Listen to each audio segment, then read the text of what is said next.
Дысканект – гэта часовае адключэнне, перапынак сувязі. Пры дапамозе аздараўленчага забегу арганізатары вырашылі на пэўны час адарваць камп'ютаршчыкаў ад звыклай для іх справы. Сярод удзельнікаў – IT-спецыялісты, адміністратары інтэрнэт-рэсурсаў і ўсе тыя, хто суткамі заседжваецца перад монитором.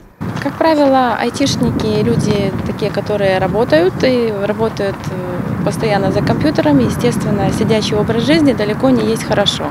Поэтому наша компания решила организовать небольшое мероприятие для того, чтобы оторвать людей от компьютеров, от интернет-ресурсов и, в общем-то, немножко привлечь их к здоровому образу жизни. Айтишник, он должен быть усидчивым. Ему нужно много изучать нового, потому что каждый день выходят новые какие-то фишки, какие-то программы каждый раз обновляются. Все это нужно изучать, быть в тренде. Не адставаць, седзячы на месцы. Пра фізічную актыўнасць мовы няма.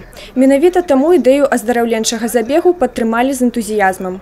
Лічбы 1-0 у назве зусім не выпадковыя. Арганізатары адзначаюць, гэта толькі старт.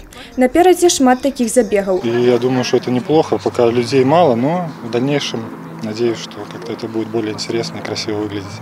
Першым на фініш трапіў Дмітрий Салівончык, хаця малады чалавек зусім не айцішнік. Але паколькі спаборніцтвы праходзілі ў адкрытым фармаце, Дмітрий, даведаўшыся пра іх, вырашыў узяць удзел у забегу. Як бачым, паспяхова. Сам являюсь любителем бега, и поэтому все мероприятия, которые связаны с бегом в городе Бресте, стараюсь не пропускать. Активным участником являюсь. Это радует, что с каждым годом у нас бегунов в Бресте становится большое количество. Другим фінішаваў Дзяніс Суравец, на трэцім месцы Дмітрий Дацкевіч.